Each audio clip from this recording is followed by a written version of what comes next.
Welcome to all of you guys. आज की इस क्लास में हम रिसर्च एप्टीट्यूड के ताल्लुक से क्वेश्चन करने वाले हैं और सारे वही क्वेश्चन करेंगे जो रीशेड्यूलिंग एग्जाम में आप लोगों से पूछे गए हैं, जो उनका अभी जो एग्जाम हुआ है और उसका जो रिजल्ट डिक्लेयर हुआ है। तो चलिए हम क्वेश्चन पे चलते हैं।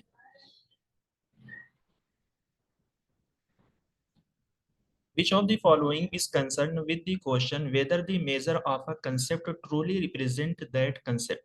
Truly represent that concept. तो फॉलोइंग में से आपको बताना है कि वो क्वेश्चन या वो कंसेप्ट जिसको हम मेजर करना चाहते हैं, क्या वही कंसेप्ट को ट्रूली वो मेजर करता है। यानी यहाँ पर ये जो क्वेश्चन पूछे गए हैं वो आपके वैलिडिटी से क्वेश्चन पूछे गए हैं। तो वैलिडिटी का मतलब ये होता है कि रिसर्चर अपने रिसर्च में जिस चीज को मेजर कर रहा है, क्या वही चीज उसकी मेजर हो रही है या कोई दूसरी चीज जो है वो मेजर हो रही है। तो पहले हम इसका सही आंसर देखते हैं। तो option number 2 is the correct answer.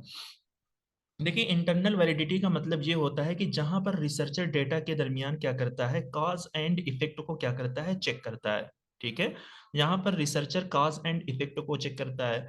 जब इसी कॉज एंड इफेक्ट को रिसर्चर क्या कर देता है, जनरलाइज कर देता है। ठीक है, जब इसी कॉज एंड इफेक्ट को रिसर्चर जनरलाइज कर देता है तो वो चीज उसकी बन जाती है एक्सटर्नल वैलिडिटी। देखिए, कंस्ट्रक्ट वैलिडिटी का मतलब ये होता है कि जिस चीज को हम मेजर करना चाह रहे हैं, क्या वही चीज हमारी मेजर हो रही है।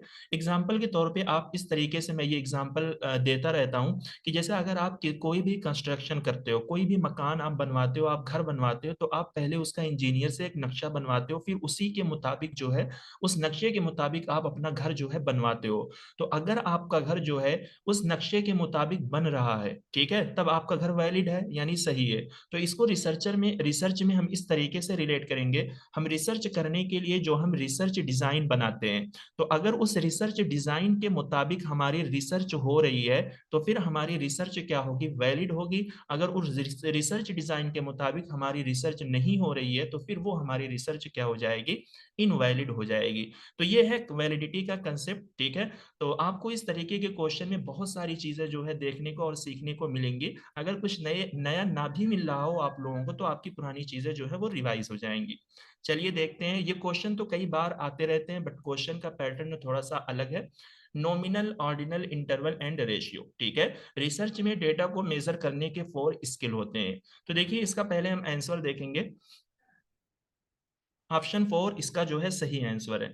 लेकिन नॉमिनल स्किल ये वो स्किल होता है जहां पर हम डेटा को क्या करते हैं, एक नाम देते हैं। ठीक है, यानी डेटा को हम एक नाम देते हैं, डेटा की हम कैटेगरी बनाते हैं। ये सारी चीजें हमने आपको बताया है। ठीक है, तो इसमें कैटेगरी हम कैसे बनाते हैं, जैसे यहाँ पर वर्ड यूज किया गया मैरिटल स्टेटस। यानी आपने जो कुछ भी रिसर्च के लिए डेटा कलेक्ट किया है, तो वो आपका दो कैटेगरी का डेटा होगा। एक तो वो डेटा होगा, या तो वो मैरिड होंगे या तो फिर अनमैरिड होंगे। यानी दो कैटेगरी जो है आपकी बन गई है, जिसको यस या नो के जरिए जो है हम डिनोट कर सकते हैं। तो मैरिटल स्टेटस में अगर मैं आपसे पूछूं कि आर यू मैरिड, तो आप तो या यस में जवाब दोगे या फिर नो में जवाब दोगे। तो अगर आपने यस में जवाब दिया है तो इसका मतलब आप मैरिड की कैटेगरी में हो। अगर आपने नो में जवाब दिया है तो इसका मतलब आप अनमैरिड की कैटेगरी में हो। ऑर्डिनल में क्या होता है कि जहां पर हम डेटा को सिर्फ रैंक देते हैं, फर्स्ट, सेकंड, थर्ड, इस तरीके की जो रैंक होती है वो हम ऑर्डिनल डेटा के जरिए या ऑर्डिनल स्किल के जरिए जो है हम डेटा में रैंक देते हैं, जैसे मूवी रेटिंग है। इंटरवल में क्या होता है कि यहाँ पर हमारे पास जो डेटा होता है, उस डेटा के दरमियान जो गैप होता है वो बिल्कुल बराबर का गैप होता है। जैसे यहाँ पर वर्ड यूज किया गया है लेटीट्यूड, डिग्री। तो अगर आप डॉक्टर के पास जाते हो तो डॉक्टर जिस थर्मामीटर से आपका बुखार चेक करता है, आपका फेवर चेक करता है, तो वो उसमें जो बुखार पता चलता है वो डिग्री के फॉर्म में पता चलता है। और वहां पर जो डिग्री बनी होती है वो बिल्कुल एक तरीके से बराबर के गैप में होती है। यानी उसमें जो नंबर लिखा होगा वो 10, 20, ठीक है, 30, 40, 50, इस तरीके से जो है उस थर्मोमीटर में नंबर लिखे होते हैं। तो यानी कहने का मतलब ये हो गया कि यानी उस डिग्री में जो नंबर दिया जाता है, उस नंबर के दरमियान का जो गैप होता है वो बिल्कुल बराबर का गैप होता है। ऐसा नहीं होगा कि 10 होगा फिर 15 हो जाएगा, फिर 22 हो जाएगा, फिर 25 हो जाएगा, फिर 30 हो जाएगा, नहीं। तो जो भी गैप होगा वो बिल्कुल बराबर का गैप होता है। और एक चीज इसके ताल्लुक से काफी मशहूर है कि यहाँ पर अगर जीरो वर्ड आता है, ठीक है, जीरो वैल्यू आती है, तो यहाँ पर जीरो का मतलब जीरो नहीं होता है। ट्रू जीरो हम इसको बोलते हैं जो जीरो के माना में लिया जाता है। यानी यहाँ पर जीरो का मतलब क्या होता है, मीनिंगफुल जीरो होता है। तो मीनिंगफुल जीरो का मतलब ये हो गया कि यानी अगर मैं आपसे पूछूं, अगर आप किसी दुकान पर जाते हो और आप कहते हो कि आपको जीरो साइज का जो है फ्रॉक चाहिए या जीरो साइज का आपको कपड़ा चाहिए, तो वो दुकानदार आपको जीरो साइज का कपड़ा दिखाता है। यानी जीरो का मतलब यहाँ पर एक साइज है, एक मतलब है, जो जीरो एक माना दे रहा है, ठीक है। अगर यही रेशियो स्केल में जीरो की वैल्यू आती है, तो ये इसमें हम क्या बोलते हैं, जीरो को हम ट्रू जीरो बोलते हैं। तो ट्रू जीरो का मतलब ये हो गया कि यानी यहाँ पर जीरो जो है वो ट्रू के माना में लिया जा रहा है। जैसे अगर मैं कहूं कि आपकी सैलरी कितनी है, तो आपने कहा कि मेरी सैलरी जो है बिल्कुल जीरो है, तो यहाँ पर जीरो हकीकी माना में लिया गया है कि यानी आपकी सैलरी कुछ भी नहीं है, कुछ भी नहीं है, ठीक है। तो रेशियो एक ऐसे स्केल होते हैं जिसके अंदर जो है हम इन सारी चीजों को क्या करते हैं, मेजर करते हैं।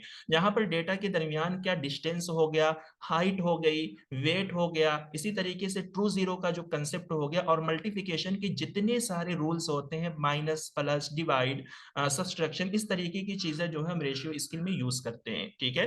ये सारी चीजें आपको मालूम है, इस क्वेश्चन के जरिए आपका रिवीजन हो गया होगा। डिजिटल इनिशिएटिव, इन सारी चीजों पे हम लोग जोर नहीं देते हैं, हालांकि ये बहुत पुराने इनिशिएटिव हैं, लेकिन इनसे क्वेश्चन हमेशा बनते हैं। तो पहले हम इनका आंसर देखेंगे, ऑप्शन टू। देखिए, शोध सिंधु, ये आपका जो इनिशिएटिव लिया गया था, ये आपका मिनिस्ट्री ऑफ एजुकेशन के जरिए जो है लिया गया था 2015 में। तो ये चीज याद रखना है, सम टाइम जो है इंडिविजुअली क्वेश्चन बनते हैं और पूछ लिया जाता है कि किसके जरिए ये इनिशिएटिव लिया गया और कब जो है ये इनिशिएटिव लॉन्च किया गया है।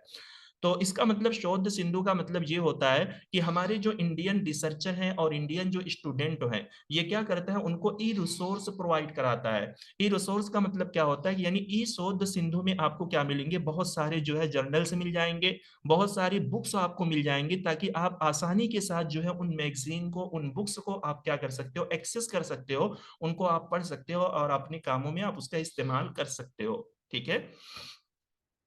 फिर इसी तरीके से बी को हम मिलाएंगे वन से। देखिए, शोध गंगोत्री, शोध गंगोत्री में क्या होता है कि जब भी अभी आप पीएचडी में एडमिशन लेने के लिए जाओगे, तो जिस टॉपिक पे आप रिसर्च करने वाले हो उसका आप क्या बनाकर लेकर जाते हो, एक समरी बनाकर आप लेकर जाते हो, एक मुलखस आप बनाकर लेकर जाते हो। तो उसी चीज को हम बोलते हैं स्नॉप्सिस। तो जो स्नॉप्सिस आपकी रिसर्च, जिस पर आप रिसर्च करने वाले हो, और जो स्नॉप्सिस आपकी आपके डिपार्टमेंट के जरिए, आपकी यूनिवर्सिटी के जरिए अप्रूव की जाती है, ठीक है, उसी स्नॉप्सिस को शोध गंगोत्री पोर्टल पे क्या किया जाता है, अपलोड किया जाता है। कह रहे हैं कि host synopsis of research topic in Indian universities. तो ये इंडिया की जितनी भी यूनिवर्सिटीज में लोग क्या करते हैं, रिसर्च करते हैं, उनकी जिस टॉपिक पर रिसर्च होती है, तो उनकी स्नॉप्सिस को क्या किया जाता है, इस पोर्टल में अपलोड किया जाता है। इन फ्यूचर आप लोगों की भी इस चीज की जरूरत पड़ेगी, आप शोध गंगोत्री पे जाकर लोगों की स्नॉप्सिस को डाउनलोड करके आप देख सकते हो कि किस तरीके से जो है आपको बनाना होगा। तो ये इनिशिएटिव जो है आपका 2012 में लॉन्च किया गया था, ठीक है, 2013 में ये आपका यूजीसी के जरिए जो है लॉन्च किया गया है। शोध शुद्धि क्या होता है, ये प्लेगरिज्म चेकिंग सॉफ्टवेयर है। यानी ये एक तरीके का इनिशिएटिव है जो कि 2019 में मिनिस्ट्री ऑफ एजुकेशन के जरिए जो है ये लाया गया था। इसका मकसद ये था कि जितनी भी हमारे इंडिया के इंस्टीट्यूशन या यूनिवर्सिटीज हैं, उनको हम प्लेगरिज्म चेक करने का सॉफ्टवेयर प्रोवाइड करें।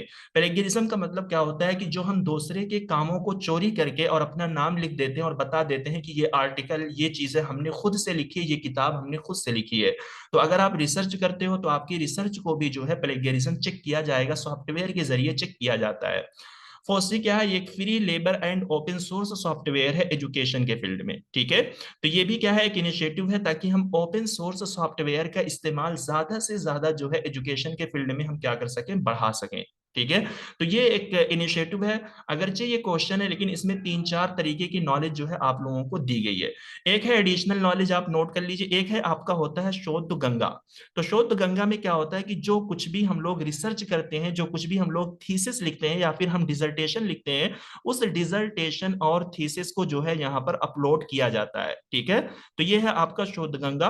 और शोध गंगा जो है ये 2012 में लॉन्च किया गया था, किसके जरिए, Indian council of social science research, Indian council of social science research यानी ICSSR के जरिए जो है शोध गंगा को लॉन्च किया गया 2012 में, ठीक है। तो इसमें क्या होते हैं, थीसिस एंड डिसर्टेशन होते हैं। शोध गंगोत्री में सिर्फ स्नॉप्सिस अपलोड की जाती है।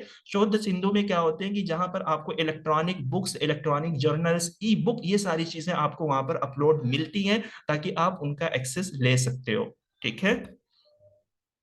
अब देखिए ये शोध सिंधु है ना, ये 3 तरीके के ऑर्गेनाइजेशन से मिलकर बना है, जिनको हम बोलते हैं कंसोर्शियम, ठीक है, या कंसोर्शिया।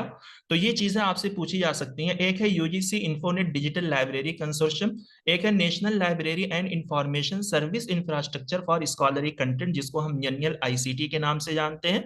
इसी तरीके से एक है आपका INDEST और AICTE, यानी इन तीनों से मिलकर जो है आपका ई शोध सिंधु जो है क्या किया गया है, लॉन्च किया गया था दिसंबर 2015 में। ठीक है, तो इस तरीके के क्वेश्चन आ सकते हैं।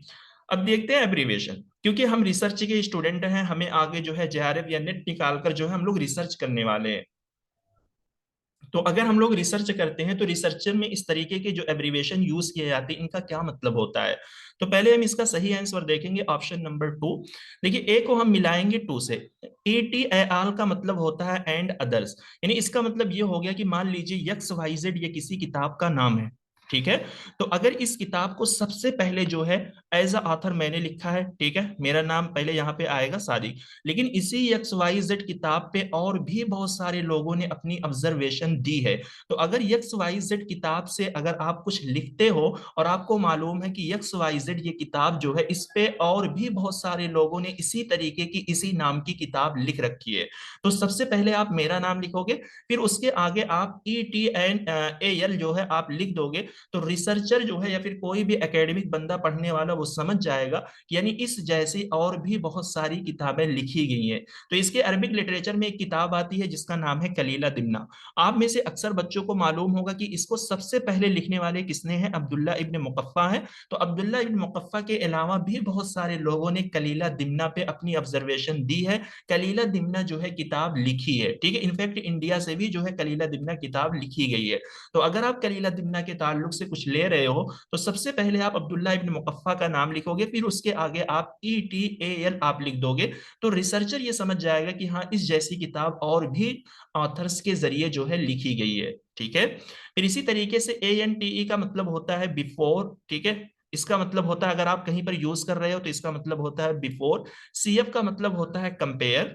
IBID का मतलब होता है इन दी सेम प्लेस। तो सेम प्लेस का मतलब ये हो गया कि मान लीजिए ये मैं लिख रहा हूँ, ठीक है, मैं अपना जो है थीसिस लिख रहा हूँ और XYZ किताब से मैंने जो है कुछ कोई चीजें लिखी हैं, तो फिर मैं यहाँ पे क्या कर रहा हूँ, फुट नोट में जो है उस चीज को मैं यहाँ पर कोट करता हूँ, ठीक है।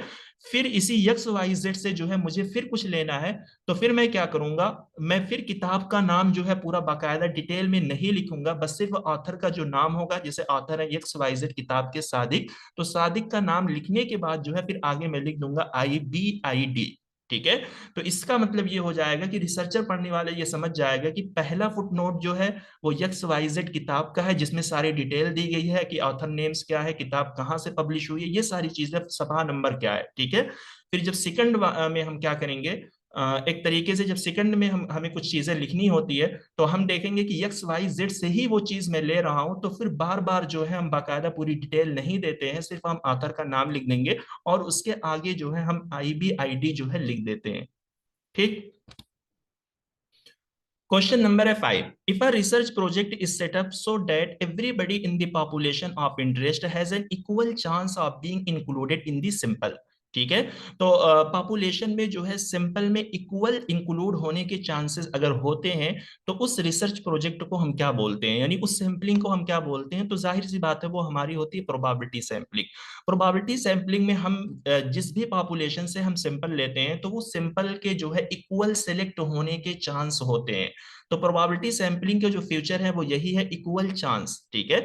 ये चीजें हमने आपको बताई है, प्रोबेबिलिटी सैंपलिंग के बहुत सारे नाम होते हैं, ठीक है। इसी तरीके से इसको जो है लकी ड्रॉ बोलते हैं, ठीक है। इसी तरीके से जो है इसको लकी ड्रॉ कूपन के नाम से भी हम जानते हैं। क्यों जानते हैं, क्योंकि जिस तरीके से लकी ड्रॉ कूपन होता है, यानी उसके अंदर जितने भी कूपन रखे होते हैं, तो आपको नहीं मालूम होता है कि आप सिर्फ इसी कूपन को उठाने वाले हो, बल्कि इसके अंदर जितने भी कूपन होंगे, ठीक है, सबके जो है इक्वल सेलेक्ट होने के चांसेस होंगे। तो आप हाथ डालोगे तो उनमें से किसी भी एक कूपन को जो है आप निकाल सकते हो, तो उसी चीज को हम बोलते हैं प्रोबेबिलिटी सैंपलिंग, यानी इसी को बोला जाता है रैंडमाइजेशन, ठीक। चलिए अब हम देखते हैं थ्रेट टू इंटरनल वैलिडिटी। देखिए जो इंटरनल वैलिडिटी रिसर्च के अंदर होती है, तो वो हमारी इंटरनल वैलिडिटी जो है बहुत सारी चीजों की वजह से क्या हो जाती है, थ्रेट्स हो जाती है, यानी उसको एक तरीके से वो खराब हो जाती है या खतरे का जो है डर होता है। तो एक है आपके मेचुरेशन थ्रेट्स, ठीक है। तो मेचुरेशन थ्रेट्स को हम मिलाएंगे एकोहम 3 से। ये क्या है, कह रहे हैं कि occurs because of psychological change like boredom, fatigues etcetera.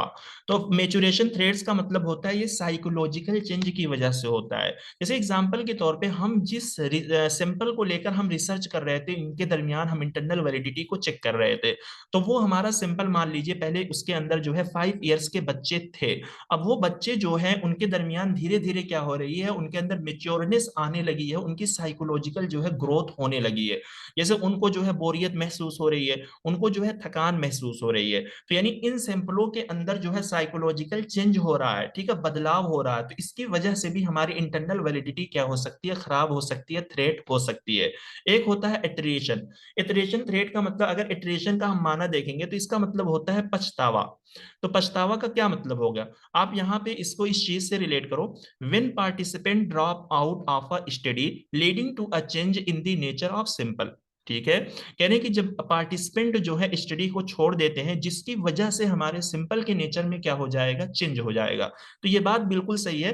अब मान लीजिए जिस भी सिंपल को हम लेकर रिसर्च कर रहे थे और वो सिंपल जो है हमारे हाथ से निकल गया है, या फिर वो हमारी स्टडी का जो है पार्ट नहीं बनना चाहता है, तो उसकी वजह से हमारी रिसर्च क्या हो सकती है, खराब हो सकती है। हमारी इंटरनल वैलिडिटी जो है एक तरीके से थ्रेट हो सकती है। ठीक है, तो यानी पछतावा, ड्रॉप आउट को आप इटरेशन से जो है रिलेट कर सकते हो कि अगर कोई चीज आपके हाथ से चली जाए तो सिर्फ आपको पछतावा ही हो सकता है, इससे ज्यादा आप क्या ही समझेंगे। एक होता है आपकी हिस्ट्री थ्रेड, ठीक है। तो हिस्ट्री में क्या होता है, when participant behavior change as a function of having been tested, sorry इसको हम मिलाएंगे, सी को हम मिलाएंगे टू से। ठीक है, when some event outside the research project affect participant systematically। यानी कह रहे हैं कि जब कुछ ऐसा इवेंट जो हमारे रिसर्च प्रोजेक्ट से बाहर का होता है, तो उसकी वजह से हमारे पार्टिसिपेंट पे अफेक्ट होता है।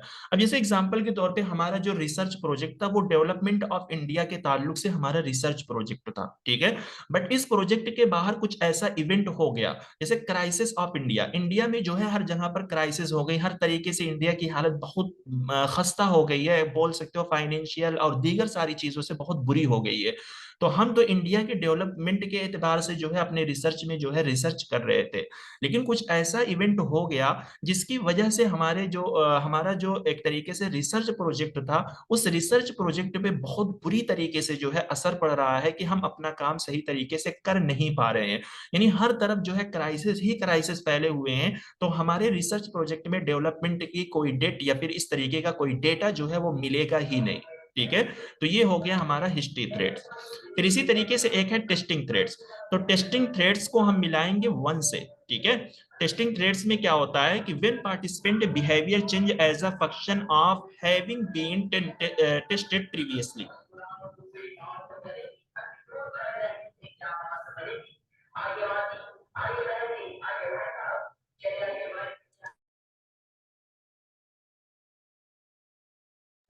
जी, तो टेस्टिंग थ्रेड्स में यही होता है कि जब पार्टिसिपेंट का बिहेवियर जो है इस तरीके से चेंज होता है, ऐसा लगता है कि पहले उन्हें टेस्ट किया गया है। और जैसे एग्जांपल के तौर पे हमने जिस भी सिंपल को लेकर हमें स्टडी करनी थी, ठीक है, तो अगर हम अपने एतबार से करते तो हम सिंपल के बिहेवियर के बारे में और दीगर सारी चीजों के बारे में हम जान सकते थे। बट जिन सिंपल को हमने लिया है स्टडी करने के लिए, वो सिंपल पहले ही से इस तरीके से एक्ट कर रहा है, इस तरीके से सारी चीजों को बता रहा है, जैसा लग रहा है कि पहले से उससे टेस्ट किया गया या पहले से उससे सारी चीजें मालूम है, सारी जानकारी उसके अंदर है। तो इस तरीके से भी जो है हमारी इंटरनल वैलिडिटी क्या हो सकती है, थ्रेड्स हो सकती है, खराब हो सकती है।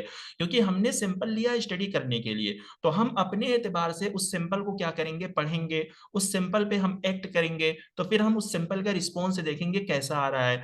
बट हमने कुछ किया ही नहीं है, लेकिन वो सिंपल खुद ब खुद अपने आप इस तरीके से एक्ट कर रहा है, इस तरीके से रिस्पॉन्स दे रहा है, ऐसा लग रहा है कि पहले से उसे टेस्ट किया गया है, यानी पहले से उसके अंदर सारी नॉलेज उसको दी गई है। तो अगर कुछ इस तरीके की चीजें आती हैं तो उसको हम बोलते हैं टेस्टिंग थ्रेड्स, और इसकी वजह से इंटरनल वैलिडिटी हमारी क्या होती है, खराब होती है। तो मेचुरेशन से आप याद रखो कि ये साइकोलॉजिकल चेंज की वजह से होता है। ठीक है। इटरेशन में आप वर्ड याद रखो, ड्रॉप आउट। ठीक है, यानी अगर कोई चीज आपके हाथ से निकल जाएगी तो आपको पछतावा होगा। हिस्ट्री में क्या होता है कि हमारे रिसर्च प्रोजेक्ट के बाहर कुछ ऐसा इवेंट हो जाए, ठीक है, हमारा जो रिसर्च प्रोजेक्ट है उस टॉपिक के अलावा कुछ ऐसी चीजें हो जा रही हैं जिसकी वजह से हमारे रिसर्च प्रोजेक्ट पे काफी असर पड़ जाए। टेस्टिंग थ्रेड्स में वही है कि पार्टिसिपेंट जो है इस तरीके से एक्ट कर रहे हैं या इस तरीके से अपने बिहेवियर को चेंज कर रहे हैं जैसा लग रहा है कि प्रीवियसली उन्हें टेस्ट किया गया है। चलिए, which digital platform of Ministry Education has been performed by merging three consortia initiative, namely UGC Infonet Digital Library Consortium, NLIST and INDEST AICTE Consortium। तो ये वही है अभी जो मैंने आपको बताया है, शोध सिंधु। ठीक है, तो इस शोध सिंधु जो कि मिनिस्ट्री ऑफ एजुकेशन के जरिए जो है 2015 में लॉन्च किया गया था। तो ये तीन कंसोर्शियम, कंसोर्शियम का मतलब होता है जमात, या इसको आप ऑर्गेनाइजेशन से समझ सकते हो कि इन तीन इनिशिएटिव ने मिलकर जो है इस चीज को क्या किया था, फ्रेम किया था। तो ये है आपका ई शोध सिंधु। तो क्लास मैं बहुत लंबी तो नहीं करना चाहता हूं, बट हो जाती है। ठीक है, तो आज की क्लास को जो है यहीं पर खत्म करेंगे। तो अगर आप लोगों के मन में कुछ भी डाउट है क्वेश्चन के ताल्लुक से, ठीक है, या कोई भी ऐसी चीज जो आपको समझ में ना आए, तो आप लोग कमेंट बॉक्स का जो है भरपूर इस्तेमाल करें। ठीक है, वहां पर चीजें जो है आपकी क्लियर कर दी जाएगी। Thank you so much.